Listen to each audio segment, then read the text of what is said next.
오늘 하나님께서 우리에게 주시는 말씀은 8월 28일 수요일 본문입니다. 로마서 15장 22절부터 29절 말씀, 저와 여러분이 한 절씩 교독해서 읽습니다. 그래서 내가 여러분에게로 가려고 하였으나 여러 번 길이 막혔습니다. 그러나 이제는 이 지역에서 내가 일해야 할 곳이 더 없습니다. 여러 해 전부터 여러분에게로 가기를 바라고 있었으므로 내가 스페인으로 갈 때에 지나가는 길에 여러분을 만나보고 잠시 동안만이라도 여러분과 먼저 기쁨을 나누려고 합니다. 그 다음에 여러분의 후원을 얻어 그곳으로 가게 되기를 바랍니다. 그러나 지금 나는 성도들을 돕는 일로 예루살렘에 갑니다.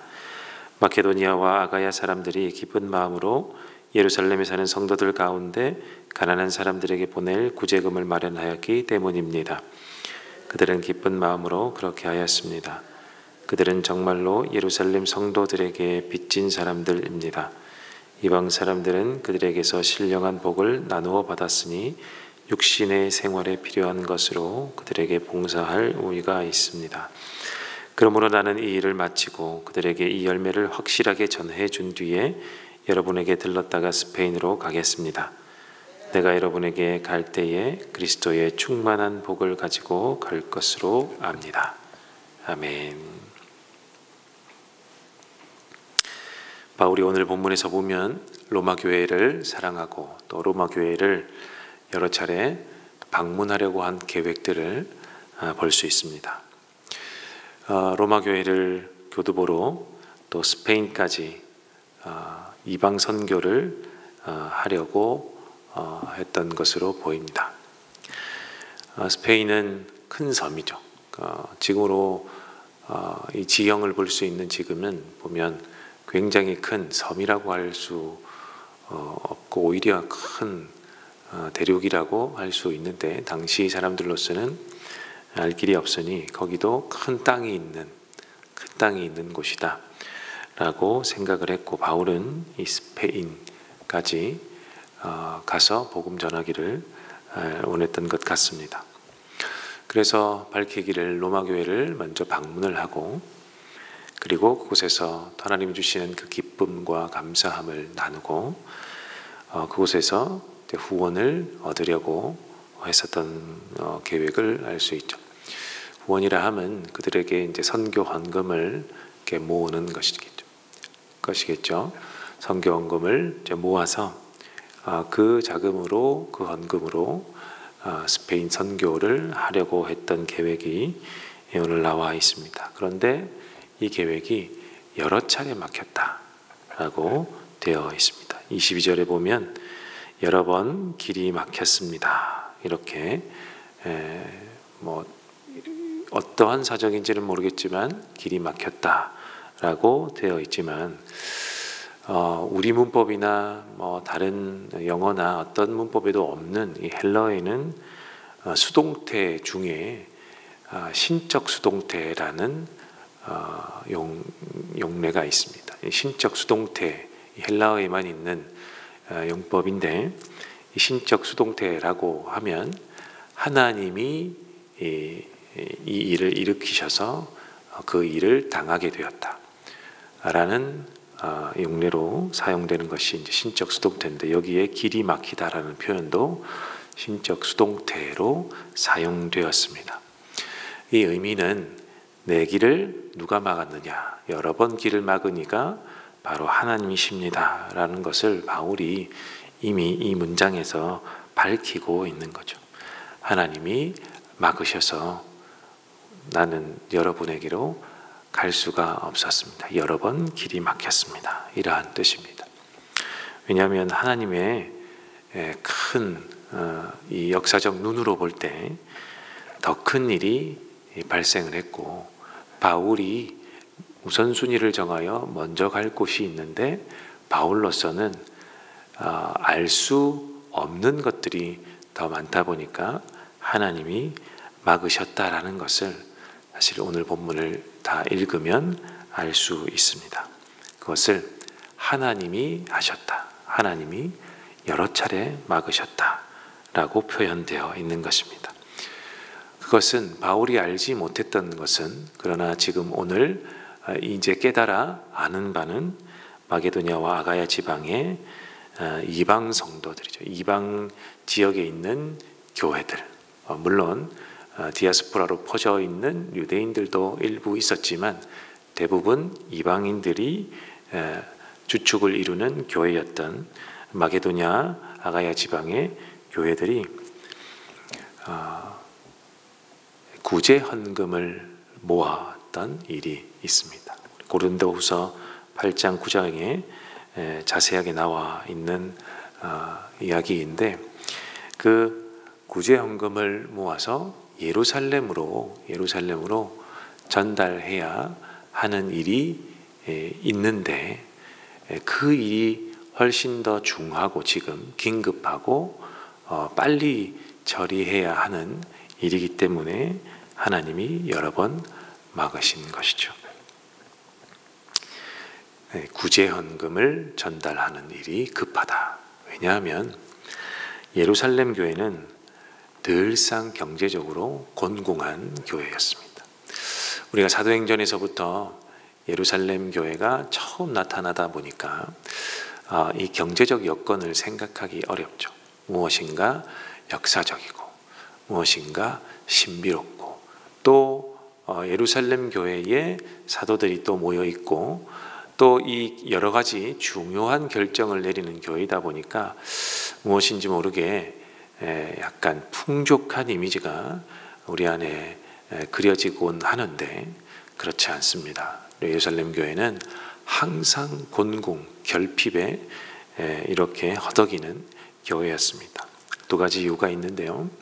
첫 번째는 대부분 예루살렘이다 보니까 유대인 그리스도인들이 있는 것이죠. 유대인 그리스도인들이 모여 있는 교회다 보니까요. 유대인 사회에서 기독교인이 된다는 것은 굉장히 큰 사건이죠. 그래서 사회적으로 외면의 대상이 될 수밖에 없는 지경입니다. 종교를 바꾸는 것이니까. 유대교에서 기독교로 바꾸는 일이기 때문에 무엇이 그렇게 큰 일이었을까 생각하지만 그렇지 않습니다. 매우 큰 핍박의 대상이 되는 거죠. 저는 이번 여름에 튀르키예 단기봉사를 다녀왔는데, 튀르키예 단기봉사에서 가정교회를 방문했던 그곳에서 아프가니스탄 난민들도 있었지만 간혹 이란인도 있습니다. 이란에서 터키로 넘어온 사람들이 있는데, 그들은 이란에서 그리스도인이 되었기 때문에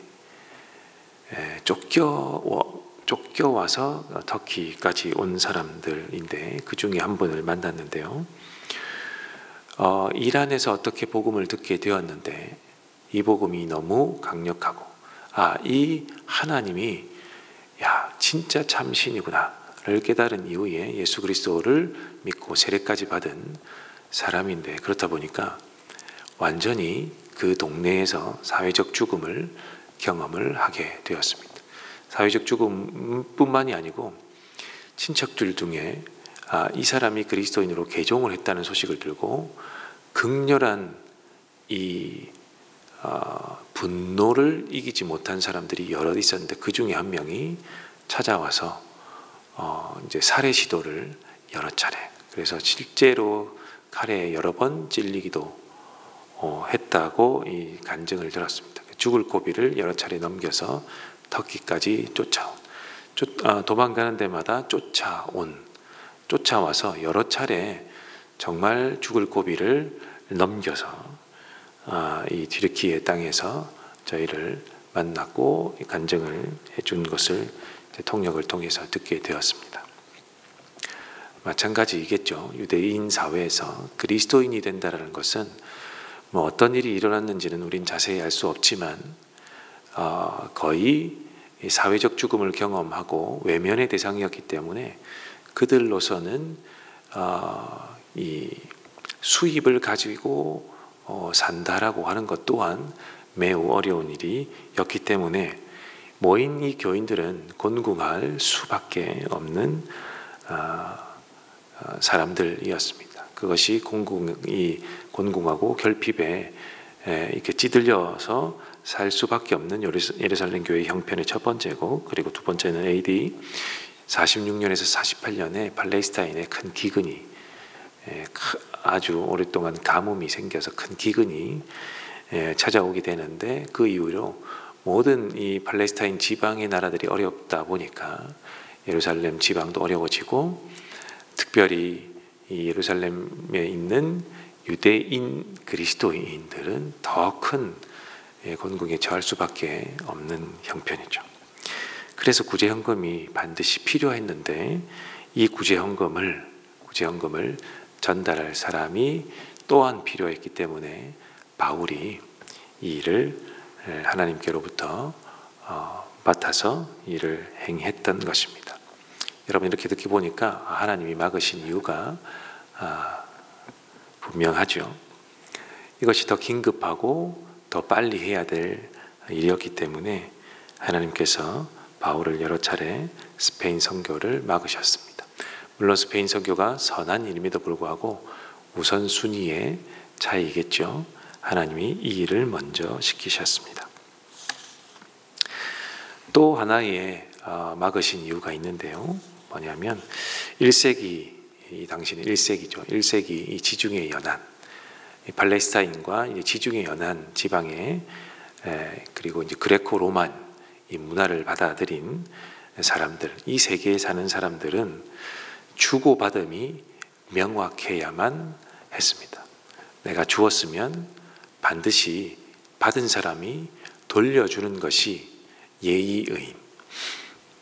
그렇게 주고받음이 명확한 사람과 연합을 이루는 것을 확인하는, 너 나하고 친한 사람이지 라고 할 때는 내가 받았으면 반드시 주어야만 그것이 명예로운 일임을 자인하는 그런 문화에 살고 있던 것입니다.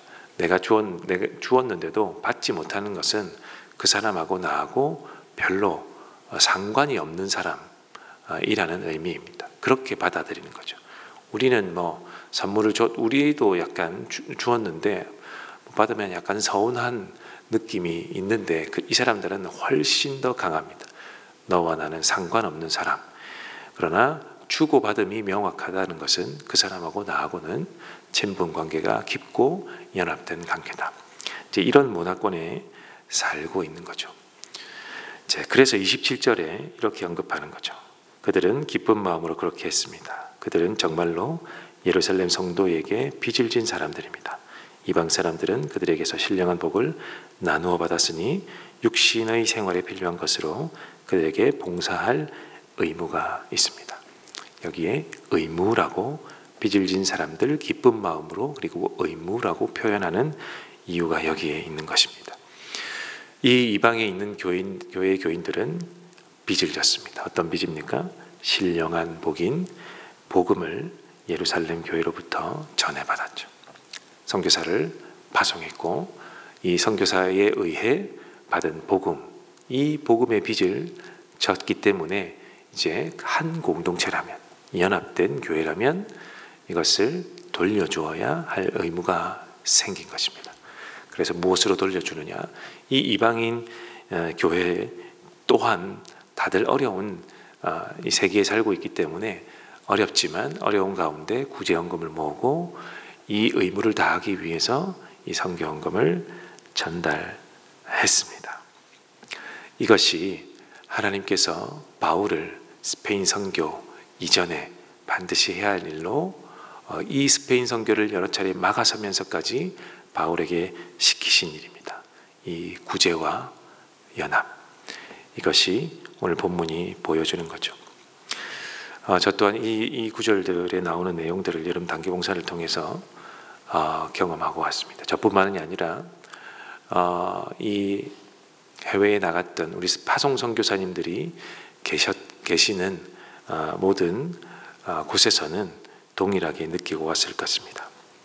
저는 아프가니스탄 사람들을 만났는데 그들은 저를 모르죠. 저도 그들을 모릅니다. 그러나 우리 교회가 파송한 그 선교사님들로 인해서 복음이 전해지고 그곳에 교회가, 가정교회들이 생겨났기 때문에 우리는 가보아야 할 사실 의무가 사실 있죠. 파송한 선교사님이 세운 교회를 연합 차원에서라도 우리가 돌아보는 것이 당연한 우리의 일이죠. 이 최전방에서 뛰고 있는 이 선교사님, 우리가 파송한 선교사님이고, 그리고 우리는 후방에서 기도와 물질로 도왔죠. 그래서 그렇게 세워진 교회이다 보니까 우리가 선교한 교회가 되는 것이고, 그리고 그 교회도 돌보는 것이 이 본교회의 의무입니다. 그래서 직접 방문해 보니 이 연합이라는 것이 이렇게도 이루어지는가를 느꼈습니다.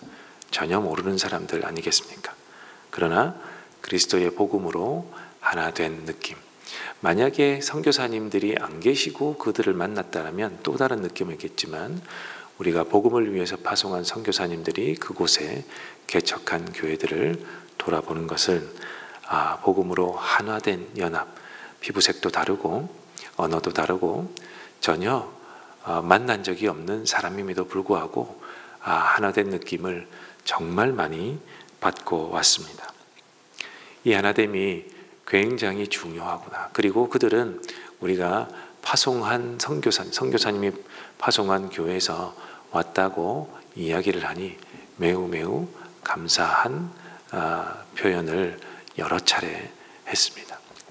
이것이 한 해만 이어지면 안 되겠다는 생각이 들었고, 그래서 저는 이 연합의 느낌을 또 한번 주고 강화시켜야겠다라는 의미의 이 전달을 마음속에서 했기 때문에 그 자리에서 정말 계획하지도 않았는데 그분들이 있는 곳에서 내년에 다시 오겠습니다 라고 약속을 하고 왔습니다. 그 다시 오겠습니다라는 그 말에도 굉장히 고마워하고 감격했던 그 얼굴들을 사실 지금도 잊을 수가 없네요. 그래서 교회의 연합이라는 것이 얼마나 귀중하고 소중한 것인가. 그래서 우리는 이 교회 연합들을 위해서 일하고 기도하고 해야 되는 일도 굉장히 중요하구나라는 것을 우리 한번 생각해 보면 좋겠습니다. 오늘 함께 이제 기도할 텐데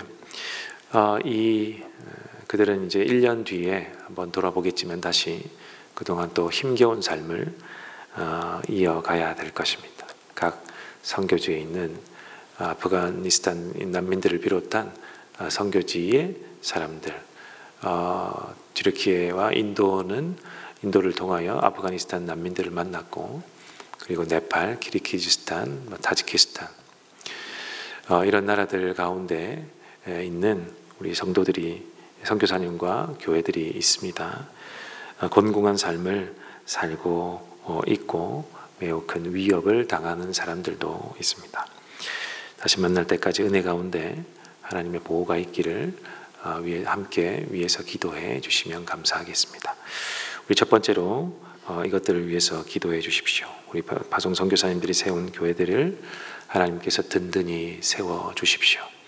우리가 이 후방에서 기도하지만 이 기도를 하나님 응답해 주셔서 그 선교지에서의 선교사님과 그 세워진 교회들을 하나님 축복해 주시고, 또 복음 전파가 또 일어나게 하시고 그들을 위협 가운데, 위기 가운데서도 하나님 지켜주십시오. 우리 첫 번째로 기도해 주시고, 두 번째도 우리 국가와 선교사를 위해서 기도하는 또 날입니다. 우리 국가를 위해서는 지금 의료진이 붕괴되었다, 의료 대란이 현실화될지도 모른다, 이런 걱정들이 되고 있는데 추석을 매우 우려하고 있습니다. 위기 가운데 있는 하나님, 이 나라를 붙드시고 우리 성도들을 붙들어 주셔서 하나님, 아픈 가운데 있는 우리 환우들을 또 붙들어 주셔서 이런 위기 가운데 빠지지 않도록 하나님 도와주십시오. 그리고 우리 선교사님들의 건강을 위해서도 기도해 주시기를 바랍니다. 우리보다 열악한 대부분의 나라에 있기 때문에 의료의 현장이 좋지 못한 가운데 있음에도 제가 방문한 우리 디루키의 선교사님 또한 무릎이 좋지 않음에도 치료를 잘 받지 못하는 형편에 있습니다. 뿐만 아니라 우리 파송 선교사님들이 아픈 경우들이 자주 있는데 우리 선교사님들의 건강 그리고 자녀들의 건강을 하나님이 붙드셔서 이 선교가 중단되지 않도록 하나님 도와주십시오. 우리 두 번째로 기도해 주시고 우리 세 번째 여러분이 가지고 오신 기도의 제목들을 가지고 기도하시다가 돌아가겠습니다. 함께 기도합니다.